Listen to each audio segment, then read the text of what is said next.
श्री अरविंद के व्यक्तित्व में योगी, कवि और दार्शनिक तीनों का समन्वय था। उस महान आत्मा को दूसरों की अभिव्यक्ति के माध्यम से जानना या व्यक्त करना मुमकिन नहीं है। इसलिए इस फिल्म में हमने उनके कारावास जीवन के अनुभवों का वास्तविक सारांश उनकी आत्मवाक के साथ नाट्य रूपांतरण के रूप में दर्शाया है।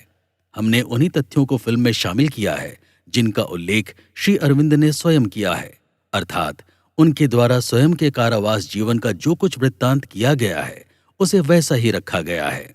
उस काल तथा घटनाक्रम को जीवंत करने का हमारा प्रयास मौलिक एवं तर्कसंगत है।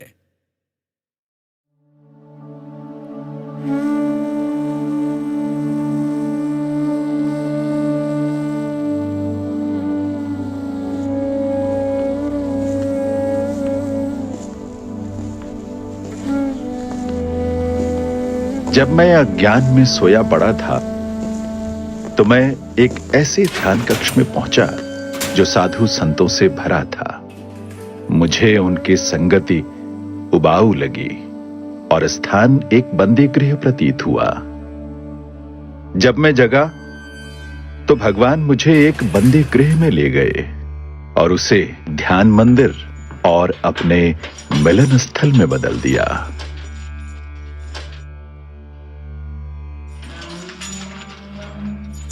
कंबल, थाली, कटोरी रखकर जेलर के चले जाने पर मैं जेल का दृश्य देखने लगा। लाल बाजार की हवालात की अपेक्षा यह निर्जन कारावास अधिक अच्छा लगा। वहां उस विशाल कमरे का अकेलापन और भी गहरा था। यहां छोटे से कमरे की दीवारें मानो बंध रूप में पासा ब्रह्ममय हो आलिंगन में भर लेने को तैयार थीं। 9 फीट लंबा और 5-6 फीट चौड़ा, इसमें कोई खिड़की नहीं। सामने लोहे का एक बड़ा सा दरवाजा। ये पिंजरा ही बना मेरा बसेरा। कमरे के बाहर था एक छोटा सा पथरीला आंगन और ईंट की ऊंची दीवार। सामने था लकड़ी का दरवाजा जो अक्सर खुला रहता था। ऐसे 6 कमरे पास पास थे। इन्हें कहा जाता था 6 डिक्री। डिक्री का मतलब है विशेष दंड का कमरा। हम जिस अपराध में पकड़े गए थे वो भी सामान्य खून चोरी डकैती नहीं था देश के लिए विदेशी सरकार के विरुद्ध युद्ध करने का षड्यंत्र, जिस पर कईयों को अपराधी ठहराने में सबूत का बिल्कुल अभाव था। पुलिस का संदेह ही था उनके पकड़े जाने का एकमात्र कारण। मैं वंदे मातरम के दफ्तर में बैठा था, तभी मुजफ्फरपुर का एक टेलीग्राम मिला। पढ़कर मालूम हुआ कि मुजफ्फरपुर में बम फटा है जिसमें 2 मेमों की मृत्यु हो गई है। उसी दिन के अंग्रेजी अखबार एम्पायर में यह भी पढ़ा कि पुलिस कमिश्नर ने कहा है, हम जानते हैं इस हत्याकांड में किन किन का हाथ है और वे जल्द ही गिरफ्तार किए जाएंगे। तब मैं ये नहीं जानता था कि मैं ही था इस संदेह का मुख्य निशाना। पुलिस की नजर में प्रधान हत्यारा, युवक दल का मंत्रदाता और नेता। यहां मुझमें और देश के साधारण अशिक्षित लोगों में कुछ भेद नहीं रखा गया, ये देख थोड़ा खुश हुआ। और फिर इस व्यवस्था ने तो मातृभक्ति के प्रेम भाव में आहुति का काम किया। मैंने इसे योग शिक्षा और द्वंद्व जय का अनोखा उपकरण और अनुकूल अवस्था माना। आंगन की शोभा बढ़ाती एक थाली और एक कटोरा अच्छी तरह मांजे जाने पर ये दोनों चांदी की तरह इस कदर चमकते थे मानो इसमें प्राण जुड़ जाते, और अपनी चमक में ब्रिटिश राजतंत्र की उपमा पर राजभक्ति के निर्मल आनंद का अनुभव करता था। थाली उस आनंद में इतनी उत्फुल्ल हो उठती थी कि उंगली का जरा सा जोर पड़ते ही वो घुमक्कड़ अरब दरवेशों की तरह चक्कर काटने लगती। ऐसे में एक हाथ से खाना और एक हाथ से थाली पकड़े रहने के सिवा कोई दूसरा चारा न रहता। थाली की अपेक्षा कटोरा था और भी अधिक प्रिय और उपकारी, मानो जीता जागता ब्रिटिश सिविलियन। कटोरे की जात नहीं, विचार नहीं, उसी कटोरे से पानी ले शौच किया, उसी कटोरे से मुंह धोया, स्नान किया, कुछ देर बाद उसी में भोजन करना पड़ा। उसी कटोरे में दाल या तरकारी डाली गई, उसी कटोरे से पानी पिया और कुल्ला किया। ऐसी वस्तु जिसका उपयोग विभिन्न कार्यों में किया जा सके, वो केवल अंग्रेजों की जेल में ही मिलनी संभव है। कटोरा मेरे लिए ये सब सांसारिक उपकार कर योग साधना में भी सहायक बना। घृणा परित्याग कराने का ऐसा सहायक और उपदेशक कहां पाऊंगा?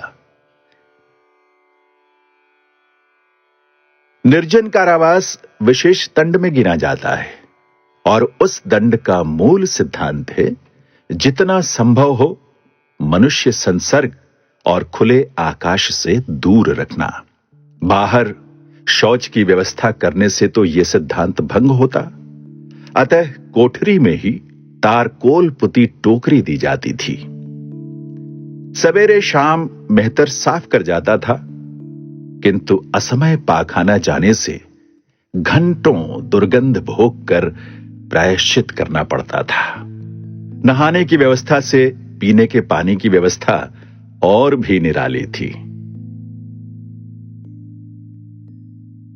तपती गर्मी में प्यास बुझाने का उपाय था टीन की बाल्टी का गर्म पानी। ऊपर से मेरे छोटे से कमरे में हवा का प्रवेश लगभग निषिद्ध था।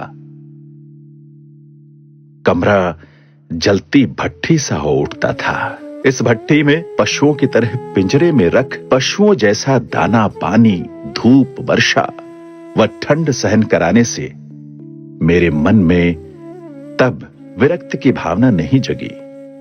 गर्मी के कारण जब बिस्तर पर रहा नहीं जाता, तब जमीन पर लौट जाता था।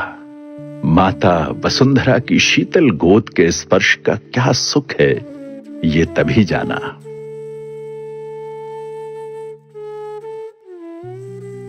आंगन का दरवाजा खुला होने पर बाहर जेल की खुली जगह और कैदियों का आना जाना देख सकता था।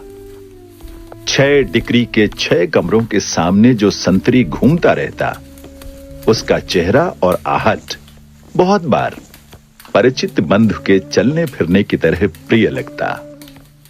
कमरे के बगल से गौशाला के कैदी सामने से गौवें चराने ले जाया करते। गौवें और गोपाल थे प्रतिदिन के प्रिय दृश्य। इस निर्जन कारावास में अद्भुत प्रेम की शिक्षा पाई। यहां आने से पहले मनुष्यों के साथ मेरा व्यक्तिगत लगाव काफी सीमित था और पशु पक्षियों से तो बिल्कुल ही नहीं। कारावास में रहकर समझ सका कि जीवों के प्रति भी मनुष्यों का स्नेह उमड़ सकता है। गौ, पक्षी, चींटी तक को देख मन आनंदित हो सकता है। इस तरह कारावास का पहला दिन शांति से कट गया। सभी कुछ था नया, इससे मन में स्फूर्ति जगी। उस रात जल्दी ही सो गया, किंतु निश्चिंत होकर सोना निर्जन कारावास का नियम नहीं। उससे कैदियों में भोग विलासता की भावनाएं जग सकती हैं। इसलिए जितनी बार पहरा बदलता, उतनी बार कैदी को हांक मारकर उठाया जाता था। अगले दिन सवेरे 4:15 बजे जेल की घंटी बजी। कैदियों को जगाने के लिए यह पहली घंटी थी। कुछ मिनट बाद दूसरी बजती। इसके बाद कैदी कतार में बाहर आ, हाथ मुंह धो, लपसी खा दिन भर की मशक्कत में लग जाते। लपसी अर्थात मांड सहित उबला भात। इसे केवल भूख से सताए जाने पर ही खाया जा सकता है। उस दिन मुझसे खाया नहीं गया, केवल एक नजर देख लिया। दोपहर को भोजन परोसा जाता था। इंसान का खाना इतना बेस्वाद और बेतुका हो सकता है, ये पहले नहीं जानता था। साग की ये मलिन गाढ़ी कृष्ण मूर्ति देखकर ही डर गया। शाम का खाना होता 5 साढ़े 5 बजे। उसके बाद दरवाजा खुलना मना था। भगवत भक्त शांत रात्रि की गोद में ईश्वर के साथ होने का अनुभव कर प्रार्थना या ध्यान में जुट जाते।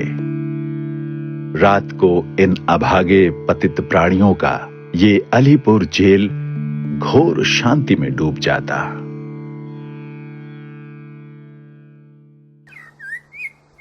यहां अपने देश के कैदी अपने देश के किसान, लुहार, कुम्हार आदि के साथ समान आहार, समान रहन सहन, समान कष्ट, समान मान मर्यादा पाकर मैंने जाना कि सर्व शरीरवासी नारायण ने इस साम्यवाद, इस एकता, इस देशव्यापी भाईचारे से सहमत हो मानो मेरे जीवन व्रत पर अपनी मुहर लगा दी हो। इस निर्जन कारावास में समय बिताने के लिए पुस्तक या दूसरी कोई वस्तु के बिना कुछ दिन रहना पड़ा। बाद में जेल सुपरिंटेंडेंट इमर्सन साहब की अनुमति से मैंने कर्मचारियों से कलम, दवात और चिट्ठी के लिए जेल के छपे कागज मंगवा अपने पूजनीय मौसा संजीवनी के सुप्रसिद्ध संपादक को धोती, कुर्ता और पढ़ने की किताबों में गीता और उपनिषद भेजने का अनुरोध किया। इन 2 पुस्तकों को मुझ तक पहुंचने में 2-4 दिन लगे। तब तक निर्जन कारावास का महत्व समझने का भरपूर अवसर मिला। यह भी जाना कि ऐसे कारावास में अडिग और तेज बुद्धि भी नाश हो सकती है और इंसान पागल तक हो सकता है। किंतु इसी अवस्था में भगवान की असीम कृपा और उनके समीप होने का कितना दुर्लभ अवसर है, ये भी तभी जाना।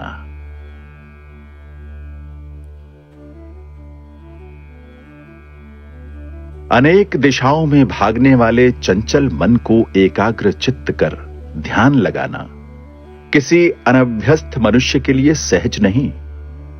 इसीलिए किसी तरह 1-2 घंटे मन को एकाग्र चित्त कर पाता, फिर मन विद्रोही हो उठता, देह भी सुन्न पड़ जाती। पहले अलग अलग विचारों में व्यस्त रहता था, बाद में उस मौन चिंतन की विषय शून्य असहनीय अकर्मण्यता से मन धीरे धीरे चिंतन शक्ति रहित होने लगा। ऐसी अवस्था होने लगी मानो हजारों धुंधले विचार मन के सभी दरवाजों के चक्कर काट रही हों, और 2-1 प्रवेश करने में समर्थ भी हो जाए तो मन के सन्नाटे से भयभीत हो चुपचाप भाग खड़े होते। इस अनिश्चित अवस्था से अत्यधिक मानसिक कष्ट पाने लगा। प्रकृति की शोभा देखकर दुखित मन को सांत्वना मिले, इसी आशा से बाहर की ओर निहारा, किंतु उसी एकमात्र वृक्ष, नीलाकाश के सीमित टुकड़े और जेल के उसी नीरस दृश्य से मनुष्य का ऐसी अवस्था प्राप्त मन भला कितनी देर सांत्वना पा सकता है। दीवारों की ओर ताका, जेल की कोठरी की उस निर्जीव सफेद दीवार को देख मन जैसे और भी अधिक लाचार हो केवल बंधे होने की सजा ही पा सका और मस्तिष्क के पिंजरे में छटपटाने लगा। फिर से ध्यान करने बैठा, किसी भी तरह ध्यान न कर सका और उस तीव्र विफल इच्छा से मन और भी अधिक खिन्न और सुस्त होने लगा। चारों ओर नजर दौड़ाई, अंततः जमीन पर कुछ बड़ी बड़ी काली चींटियों को बिल के पास घूमते फिरते देखा। उनकी गतिविधि और क्रियाकलाप को देखते हुए समय कट जाता, फिर भी पूरा दिन बिताने का कोई उपाय नहीं जुटता था। मन को समझाया, जबरदस्ती विचारों को खींच लाया, किंतु दिन प्रतिदिन मन विद्रोही होने लगा, हाहाकार करने लगा। समय मानो मन पर असहनीय भार बन पीड़ा पहुंचा रहा हो। मन उस भार से हाँफने तक की शक्ति नहीं पा रहा था। मानो स्वप्न में शत्रु द्वारा आक्रांत गला घोंटने से व्यक्ति मरा जा रहा हो और हाथ पैर होते हुए भी हिलने डुलने की शक्ति ना हो। ये अवस्था देख मैं आश्चर्यचकित रह गया। सच है कि मुझे सुस्त और अचेत पड़े रहना कभी नहीं रुचा। फिर भी कितनी ही बार अकेला रह चिंतन मनन में समय गुजारा है। घर में रहते अकेला रहना अलग बात है और दूसरे की इच्छा से कारावास में अकेला रहना बिल्कुल दूसरी बात है। वहां जब चाहूं लोगों के साथ बातचीत, उठना बैठना कर सकता हूं। किताबी ज्ञान और भाषा लालित्य में, बंधु बांधवों की बातों और विचारों में, रास्ते के कोलाहल में, दुनिया की विविधता में मन बहला सकता हूं। किंतु यहां कठोर नियमों में बंधे दूसरे की इच्छा से सब संसर्गों से दूर रहना होगा। सुना था जो अकेलापन सह सकता है वो या तो देवता है या पशु। इंसान के लिए अकेला समय बिताना कठिन है। पहले इस बात में विश्वास नहीं कर पाता था। अब समझा कि सचमुच योगाभ्यस्त साधकों के लिए भी ये संयम सहज नहीं। उस समय नहीं समझ सका था कि भगवान मेरे साथ खेल रहे हैं। खेल खेल में कुछ आवश्यक शिक्षाएं दे रहे हैं। मन की ऐसी अवस्था में कोई भी पागल हो सकता है। उन्होंने ऐसा महसूस करवाकर यूरोपीय जेल प्रणाली का घोर विरोधी बना दिया, जिससे मैं देश दुनिया को इस बर्बरता से अलग उदारवादी जेल प्रणाली का पक्षपाती बनाने की कोशिश करूं, ये थी उनकी पहली शिक्षा। भगवान की दूसरी योजना थी मेरे मन की इस दुर्बलता को हमेशा के लिए नष्ट करना। जो योगावस्था के प्रार्थी हैं, उन्हें भीड़ और अकेलापन दोनों एक जैसा लगना चाहिए। वास्तव में बहुत थोड़े ही दिनों में यह दुर्बलता चली गई। अब लगता है कि 20 साल अकेले रहने पर भी मन चंचल नहीं होगा। तीसरी योजना थी मुझे यह शिक्षा देना कि मेरे योगाभ्यास में मेरी मर्जी से कुछ नहीं होगा। श्रद्धा और संपूर्ण आत्मसमर्पण ही है सिद्धि पाने का रास्ता।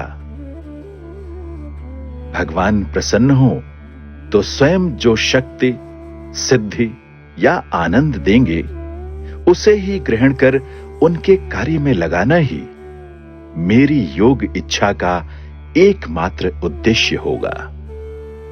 जिस दिन से अज्ञान का घोर अंधकार छटने लगा, उसी दिन से मैं जगत की सब घटनाओं का निरीक्षण करते करते मंगलमय श्री हरि के आश्चर्यमय अनंत मंगल स्वरूप की उपलब्धि कर रहा हूं। इस तरह मन की इच्छा से पीड़ित हो कुछ दिन कष्ट से समय कटा। एक दिन दोपहर को कुछ सोच रहा था, विचार उमड़ने लगे। अचानक सारे विचार इतने असंतुलित और असंगत होने लगे कि मैं समझ गया कि विचारों पर बुद्धि की अवरोधक शक्ति समाप्त हो चुकी है। उसके बाद जब शांत हुआ तो देखा कि बुद्धि की अवरोधक शक्ति समाप्त होने पर भी स्वयं बुद्धि लुप्त या पल भर को भी भ्रष्ट नहीं हुई, बल्कि शांत भाव से मन के इस अद्भुत कार्य का जैसे निरीक्षण कर रही थी। किंतु तब मैं पागलपन के भय से भयभीत हो इस ओर ध्यान नहीं दे पाया। हृदय से भगवान को पुकारा, अपने बुद्धि भ्रंश के निवारण के लिए कहा। उसी क्षण मेरे अंतरात्मा में अचानक ऐसी शीतलता छाने लगी उत्साहित मन ऐसा प्रेममय, प्रसन्न और परम सुखी हो उठा कि जीवन में पहले कभी इतनी सुखमय अवस्था का अनुभव नहीं कर सका था। जैसे शिशु मां की गोद में आश्वस्त और निर्भीक हो सोया रहता है, मैं भी मानो विश्व जननी की गोद में उसी तरह सोया रहा। इसी दिन से मेरा कारावास का कष्ट समाप्त हो गया। उसके बाद जब पुस्तकें आईं, तो उनकी आवश्यकता बहुत कम रह गई थी। पुस्तकें ना आने पर भी अब मैं रह सकता था।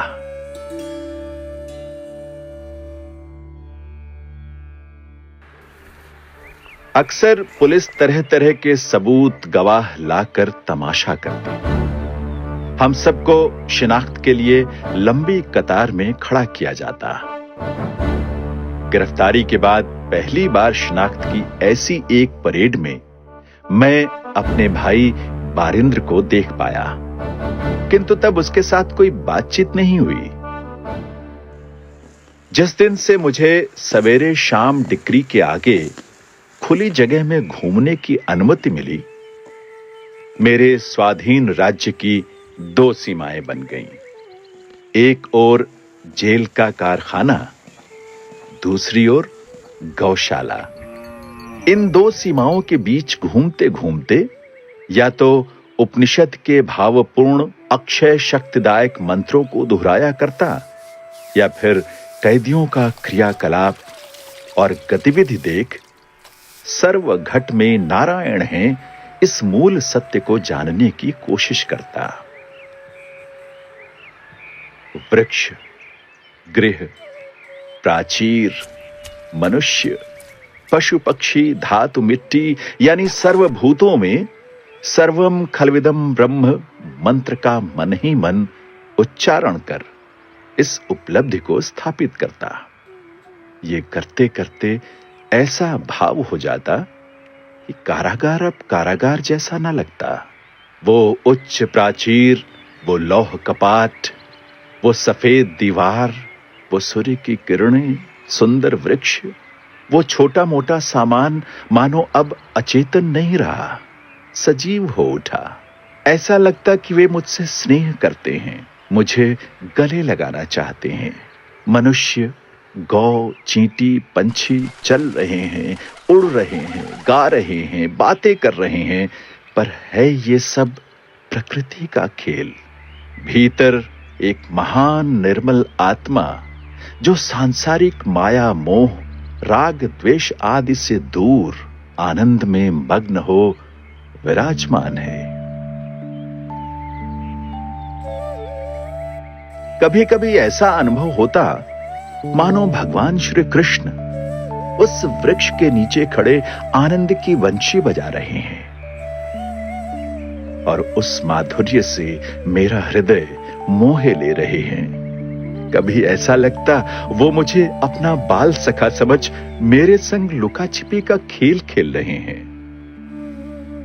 कभी उनके मनभावन रूप का दर्शन प्राप्त होने का भाव मन में आता, तो कभी ऐसा लगता जैसे सच्चिदानंद स्वरूप भगवान श्री कृष्ण मुझे अपनी बाहों में भर ले रहे हैं। इस प्रकार श्री कृष्ण का साक्षात दिव्य दर्शन प्राप्त होना उनके प्रति भक्ति भाव का परिणाम है या मेरे प्रति उनकी विशेष अनुकंपा, ये मेरी समझ से परे है। जो भी है, इस भाव के उदय होने से अंतरात्मा में एक निर्मल प्रबल शांति विराजने लगी। उसका वर्णन नहीं किया जा सकता। प्राणों का कठिन आवरण खुल गया और सभी जीवों पर प्रेम उमड़ पड़ा। प्रेम के साथ दया, करुणा, अहिंसा इत्यादि सात्विक भाव मेरे हृदय में पनपने लगे और जैसे जैसे वे बढ़ने लगे वैसे वैसे आनंद भी बढ़ा और निर्मल शांति भाव गंभीर हुआ। मुकदमे की चिंता पहले ही दूर हो गई थी। अब उससे उल्टा विचार मन में आने लगा। भगवान मंगलमय हैं। मेरे मंगल के लिए ही मुझे कारागृह में लाए हैं। कारा मुक्ति और अभियोग खंडन अवश्य ही होगा, ये दृढ़ विश्वास जम गया। इसी बीच मजिस्ट्रेट की अदालत में मुकदमा शुरू हुआ।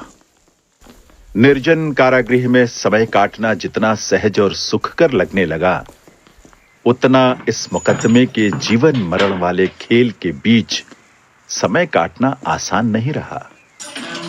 अदालत का समय केवल उबाऊ ही महसूस होता था। 4:30 बजे कैदियों की गाड़ी में बैठ खुशी खुशी जेल लौट आता। हम अदालत में किताब, रोटी, चीनी जो इच्छा हो बेहिचक ले जाते। पहले पहल छिपाकर, बाद में खुलेआम। मुकदमे का स्वरूप कुछ विचित्र था। मजिस्ट्रेट, सलाहकार, गवाह, सबूत, कैदी सभी कमाल के थे। हर बार उन्हीं गवाहों और सबूतों को पेश करना, वही सलाहकार का नाटकीय अभिनय, वही मजिस्ट्रेट की बच्चों जैसी चंचलता, वही कैदियों का निराला स्वभाव देख लगता था कि हम ब्रिटिश न्यायालय में नहीं, किसी काल्पनिक लोक में बैठे हैं। इधर कारागार में हर कोई नरेंद्रनाथ गोस्वामी की साजिश जान चुका था कि वो हम जैसे अभियोगियों के खिलाफ झूठी गवाही तैयार करने में पुलिस की मदद कर रहा है। मगर गोस्वामी यानी गोसाई ये समझ रहे थे कि किसी को कुछ नहीं पता। किंतु कुछ दिन बाद ये हुक्म हुआ कि अब हमें और निर्जन कारावास में न रख, एक साथ रखा जाएगा। तब उस नए इंतजाम से परस्पर मेल जोल के बीच एक दिन 2 लड़कों के साथ गोसाई का झगड़ा हुआ।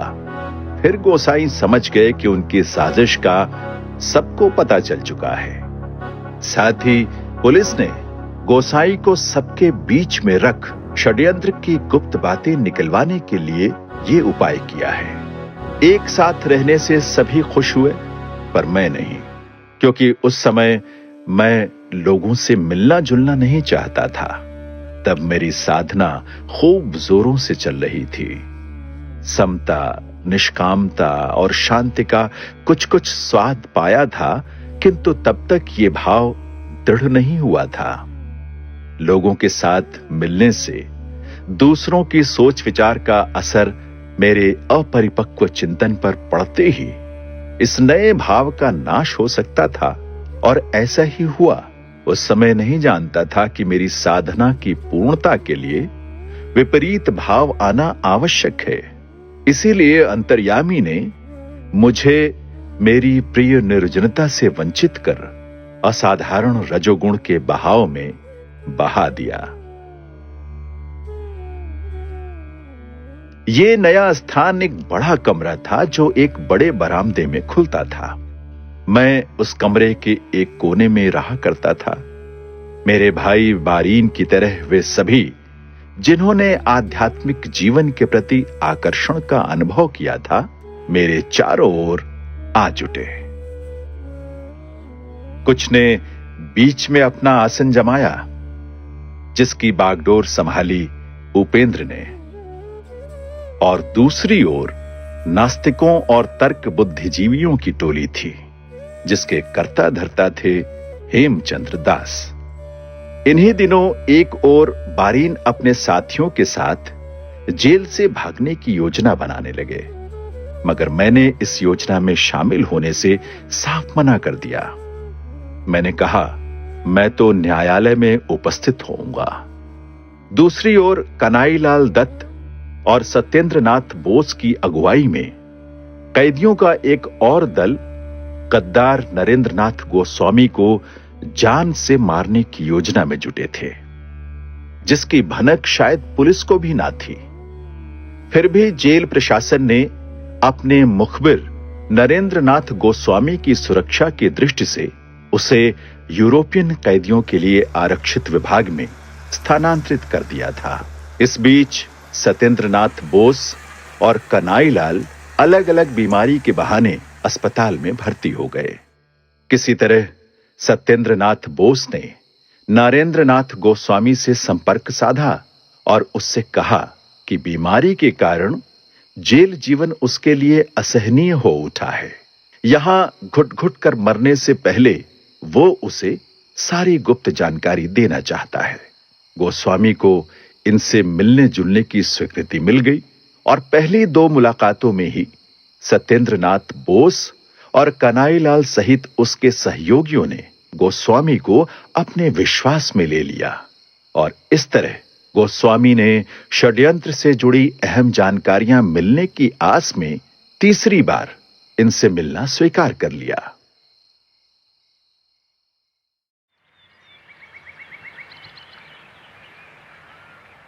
31 अगस्त को वो हमेशा की तरह अपने अंग्रेज अंगरक्षक के साथ अस्पताल में पहुंचा।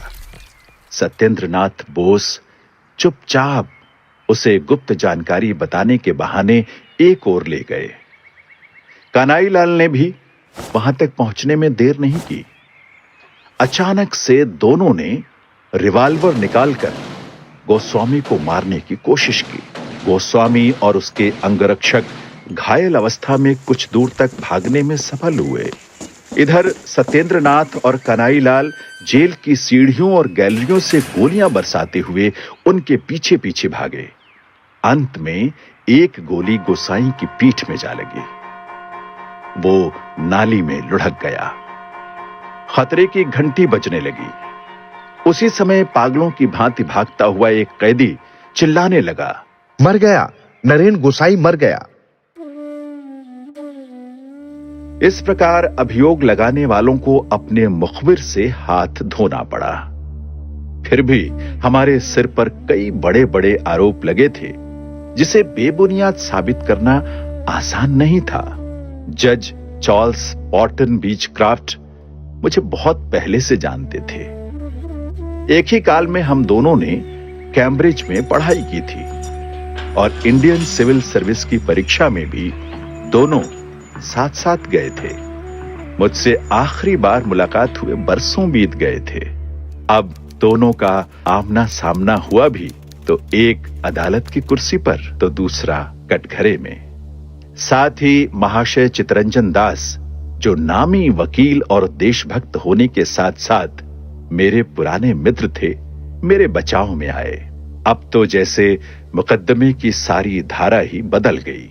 सरकारी अभियोक्ता द्वारा जुटाए गए सभी प्रमाणों को परखा गया। झूठे आरोपों के सभी तर्कों का खंडन किया गया। सरकारी वकील नॉर्टन साहब के काल्पनिक ढांचे ढह गए। यदि नॉर्टन साहब के हाथ कानून से बंधे नहीं होते तो उनकी जेब में बड़ा पिस्तौल हमारी जान तक ले लेती।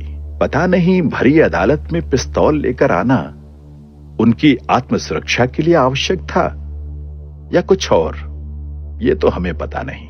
मगर झूठ को सच बनाने का उनका जो तर्क वितर्क का खजाना था वो अब खाली हो चुका था, क्योंकि अदालत में अब केवल चितरंजन दास की आवाज ही गूंज रही थी। ऐसा लग रहा था मानो चितरंजन दास के शब्दों में दैवीय शक्ति समाहित हो और उसी के माध्यम से मेरे निर्दोष होने के कई तर्क प्रस्तुत किए जा रहे थे। माय लॉर्ड, मेरे मुवक्किल श्री अरविंद घोष के राजनीतिक विचारों में उनके दार्शनिक विश्वास के संस्कार हैं। वेदांत जिस आदर्श को व्यक्ति के लिए प्रस्तुत करता है, ये उन्हीं आदर्शों को भारतवासियों के सामने रखते रहे हैं। निश्चय ही इस वाद विवाद के खत्म हो जाने के बाद इन्हें देशभक्ति के कवि, राष्ट्रीयता के मसीहा और मानवता के प्रेमी के रूप में याद किया जाएगा मिलॉर्ड। इनके देहांत के बाद भी इनके शब्द केवल भारत में ही नहीं बल्कि समुद्र पार देश देशांतरों में भी गुंजित और प्रतिगुंजित होते रहेंगे। माय लॉर्ड, मेरा दावा है कि इस स्थिति का मनुष्य केवल आपकी अदालत के सामने नहीं, विश्व इतिहास की अदालत के सामने खड़ा है। With deepest concern, I want to highlight the fact काफी गंभीरता से मैंने अभियुक्त अरविंद घोष के लेखों, इनके भाषणों, इनके पत्र व्यवहार इत्यादि को पढ़ा, उनका विश्लेषण किया, जिनका उपयोग इन पर आरोप साबित करने के लिए किया गया है। लेकिन ये सभी कुछ उसी उच्च आदर्श से प्रभावित हैं जिनका उद्देश्य भारत के पुनर्जन्म के सिवाय और कुछ न था। इसके अलावा बाकी बचे तथ्य इस बात को बिल्कुल ही नहीं प्रमाणित कर पा रहे हैं कि अभियुक्त उस षड्यंत्र में शामिल था। इसलिए ये न्याय संगत न होगा कि इतने बड़े आरोप के लिए मिस्टर अरविंद घोष को मैं दोषी सिद्ध कर दूं। इसलिए अदालत अरविंद घोष को बाइज्जत बरी करती है।